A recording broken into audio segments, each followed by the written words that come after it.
여러분 안녕하십니까? 바디바이블 모문 말씀이다. 굿셰퍼드 재단 이창호 장로입니다. 오늘 말씀은 요한복음 9장 3절입니다. 예수께서 대답하시되 이 사람이나 그 부모의 죄로 인한 것이 아니라 그에게서 하나님이 하시는 일을 나타내고자 하심이라. 오늘 말씀은 위대한 생각의 발견입니다. 세상에서 가장 위대한 발견은 무엇일까요? 콜럼버스의 신대륙 발견일까요? 세포 속 유전자의 발견일까요? 여러분의 인생의 가장 중요한 발견은 여러분 인생을 바꿀 만한 위대한 생각의 발견입니다. 우리가 어떤 사람에 대해 알고 싶다면 그 사람이 정말 괜찮고 믿을 만한 사람인지 가능성이 있는 사람인지 알고 싶다면 그 사람의 생각을 확인해 봐야 할 것입니다. 사람이 생각을 품으면 그 생각이 말과 계획으로 나타나고요. 반드시 행동으로 나타나게 되죠. 그러하기에 생각을 알면 그 사람을 알 수 있습니다. 프랑스의 조각가 르네 프랑스와 오기스트 로댕은 프랑스 정부의 미술관 출입문 조각을 의뢰받았습니다. 이탈리아 시인 단테의 신곡 중 지옥편의 영감을 받아서 지옥의 문을 제작하기로 마음을 먹었습니다. 지옥의 문은 186개의 작은 조각들로 구성되어 있는데 문의 상부 중앙에 아래를 내려다보는 작품이 있습니다. 본래 시인 단테의 고뇌하는 모습을 49cm의 조각상으로 고안했는데요. 이 작품에 전 세계 사람들이 열광이고요. 높이 186cm의 단독 작품으로 다시 제작되었습니다. 작품의 제목도 단테를 상징하는 시인에서 생각하는 사람으로 바뀌었습니다. 사람들은 왜 생각하는 사람에 열광을 했을까요? 사람을 결정하는 것은 생각이라는 것을 알았기 때문이죠. 최근 일어나는 사건들 중 길을 가다가 아무 연고 없는 약자들을 때리는 안타까운 일들이 종종 있었습니다. 그중 대다수의 가해자들은 술을 마셔서 전혀 기억이 나지 않는다고 하죠. 하지만 조사를 해보니 평소에 그와 관련된 검색 기록이 있었는데 기억이 나지 않는다고 했지만 그의 생각 속에는 범죄와 관련된 생각들이 자리 잡고 있었던 것입니다. 사람의 행동은 생각에서 나옵니다. 여러분 자신을 알고 싶으신가요? 여러분이 인터넷 검색창에 무엇을 검색하고 있는지를 보면 여러분이 무슨 생각을 하고 있는지 알 수 있습니다. 내가 어떤 생각을 가지고 살아가느냐는 중요한 문제인 것이죠. 제자들이 길을 가다가 날 때부터 소경된 자를 보고 예수님께 물었습니다. 이 사람이 맹인이 된 이유는 누구의 죄 때문입니까? 자신의 죄입니까? 그의 부모의 죄입니까? 당시 유대인들은 죄 때문에 질병이나 장애가 생겼다고 생각했습니다. 그러하기에 태어나면서부터 소경된 사람은 부모의 죄 때문인지 자신의 죄 때문인지 궁금했던 것이죠. 이러한 생각은 합리적으로 보이죠. 합리적인 현대인들의 사고 속에도 내가 무언가 죄를 지어서 이렇게 됐지, 우리 부모가 잘못해서 이렇게 됐지, 죄로 인해서 이렇게 되었으니 운명에서 벗어나지 못하겠지 라는 생각들이 있습니다. 그러나 그 소경은 눈을 뜨게 되었습니다. 더 위대한 기적은 그의 생각이 바뀐 것입니다. 예수님은 그의 죄도 아니고 그의 부모의 죄도 아니고 하나님께서 하시는 일을 나타내고자 하심이라 라고 말씀하셨습니다. 예수님의 이 말씀이 소경된 자의 생각 속으로 들어갔습니다. 그의 인생은 어떻게 되었을까요? 인생 패러다임의 전환이 이루어졌습니다. 이처럼 위대한 생각은 인생 전체를 변화시키는 놀라운 힘이 있습니다. 그래서 벤자민 디즈렐리는 위대한 생각을 길러라, 어떠한 일이 있어도 생각보다 더 높이 올라가지는 못한다 라는 놀라운 말을 남겼습니다. 우리의 인생은 우리의 생각 속에 있는 것입니다. 제가 아는 한 목사님은 어려서 아버지가 일찍 돌아가셨습니다. 새학년이 되면 항상 학교에서는 아버지가 없는 사람들 손들라고 하였습니다. 왜 나는 아버지가 없지? 생각하면서 사람들이 나를 아버지 없는 자식으로 보는 것 같이 느꼈다고 합니다. 자신이 어떤 실수를 해도 사람들이 아버지가 없는 애라 그렇지 이야기할 것만 같은 생각에서 벗어나기가 쉽지 않았습니다. 그러던 17살 어느 날에 인생 최고의 발견을 하게 되었습니다. 나는 육신의 아버지는 없지만 나에게도 아버지가 있어. 이제부터 하나님을 아버지라고 부르겠다는 생각을 하고 하나님을 아버지라고 부르게 해달라고 기도했습니다. 하나님을 아버지라고 부르게 되면서 생각의 패러다임이 변화되었습니다. 아버지가 없는 결핍이 아버지가 없으니까 더 책임감 있게 살아야겠다는 노력과 사람을 의지하지 않고 하나님을 의지하는 신앙으로 승화된 것입니다. 이것이야말로 가장 위대한 인생으로 가는 가장 위대한 생각입니다. 우리는 모두 저마다의 생각을 가지고 삽니다. 낮은 생각에 사로잡혀 있다면 그 생각보다 더 높이 올라가지 못합니다. 주변 환경의 문제가 아니라 내가 어떤 생각을 발견하였는가, 주변 사람들을 대할 때에도 어떤 생각을 하는가가 중요합니다. 범사 속에서 위대한 생각을 발견해야 합니다. 제임스 알렌의 위대한 생각의 힘에는 이런 글이 있는데요. 행동은 생각의 꽃이며 기쁨과 고통은 그 열매다. 생각이라는 씨앗에 의해 행동이라는 꽃이 나오게 된다는 것입니다. 의식적이든 무의식적이든 모든 모든 행동은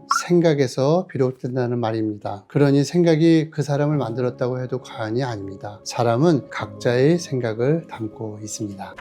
이상으로 선한 목자를 따르고 싶은 이창호 장로였습니다. 오늘도 주어진 환경이 아닌 높고 위대한 생각을 발견하여 살아가시기 바랍니다.